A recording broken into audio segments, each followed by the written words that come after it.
L'Amérique qui a soutenu Donald Trump, c'est l'Amérique des oubliés de la croissance, de la prospérité. C'est l'Amérique profonde, en fait, qui se trouve entre les côtes américaines.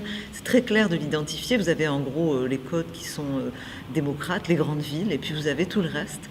Ce pays, ce qu'on appelle en France, qui est l'Amérique périphérique. Vous savez que c'est un mot qu'on utilise pour la France périphérique, qui a voté pour les partis, notamment le Front National et aussi la gauche mélenchoniste. Et ben, aux États-Unis, cette Amérique périphérique a voté Trump. C'est aussi l'Amérique chrétienne qui, alors que Trump est, je dirais, presque un mécréant, c'est un homme qui sait à peine ce qu'il y a dans la Bible, mais qui a, de manière délibérée, cherché le soutien du vote évangélique et leur a promis de les défendre, notamment en se positionnant de manière extrêmement claire sur la question de l'islam radical. Je crois qu'il a gagné énormément de votes.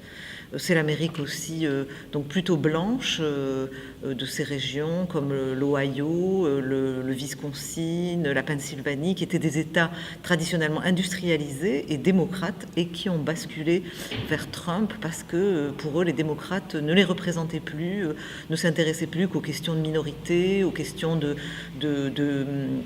sociétales, aux mouvements LGBT, toutes ces questions qui finalement pour eux ne les concernent pas, et ils se sont sentis oubliés. Ils avaient pour beaucoup voté Obama et là ils sont passés de l'autre côté.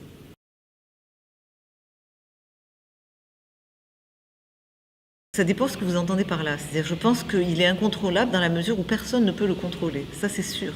C'est un personnage qui, de ce point de vue-là, ne respecte pas les codes établis de la politique américaine, et donc toutes les tentatives de cette élite pendant toute la campagne pour lui faire rendre des comptes en lui disant « vous ne respectez rien de ce qui est le code de la politique », ça ne l'a pas empêché de gagner et de continuer à transgresser, à jeter finalement le petit livre de la politique à la poubelle et d'essayer de devenir un grand perturbateur, aussi bien sur le plan interne que sur le plan international.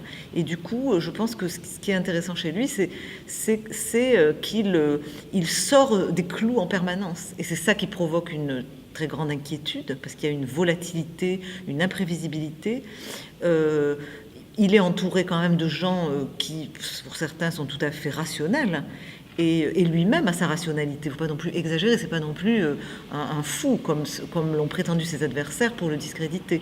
Mais c'est un personnage qui ne fonctionne pas comme tout le monde, qui n'a aucun scrupule à dire des choses totalement scandaleuses, et qui n'est pas un politique, donc il n'a pas les filtres de la politique. Il dit ce qu'il pense. Je pense que ça reste très imprévisible, ce qui va se passer. Beaucoup de gens ont pensé dans l'opposition que Trump n'allait jamais tenir, et continuent de penser qu'on va pouvoir soit destituer Trump à la faveur d'une possible révélation sur ses liens avec la Russie. Pour l'instant, ça fait 1 an que les enquêtes sont en cours et rien n'est sorti de complètement probant, donc ça paraît quand même peu probable, même si on ne peut jamais savoir. Et il y a d'autres qui pensent que Trump partira de son propre chef parce qu'il sera trop isolé. Moi, je n'y crois pas du tout. Je pense que c'est un homme qui ira jusqu'au bout, qui ne quitte pas, qui ne recule jamais, et donc il ira au bout de son mandat. Et toute la question, c'est qu'est-ce qui se passera quand il le terminera? Et là, on ne sait pas du tout. On ne sait pas ce qui va se passer en 2018, en octobre 2018, quand nous aurons les élections de midterm. Et je ne suis pas du tout certaine qu'il perde ces élections. Premièrement, parce qu'au sein du Parti républicain aujourd'hui, on voit à travers des primaires locales qui se sont produites que c'est plutôt la base en rébellion qui est en train de mettre à bas un certain nombre de républicains de l'establishment qui étaient anti-Trump. Donc ça a l'air plutôt de lui donner raison. Et par ailleurs, le Parti démocrate est en pleine, déliquescence, en tout cas en plein désarroi, essaie de se reconstruire, mais à mon avis a un gros problème. D'abord, il est très divisé sur la stratégie à suivre, mais aussi il est tellement obsédé par Trump qu'il a du mal à penser la défaite qu'il a subie, Et donc, comment reconstruire? Et ça, c'est un énorme problème, puisque pour eux, finalement, si Trump s'effondre, ils ont le sentiment que le pouvoir reviendra vers eux. Je n'en suis pas du tout certaine.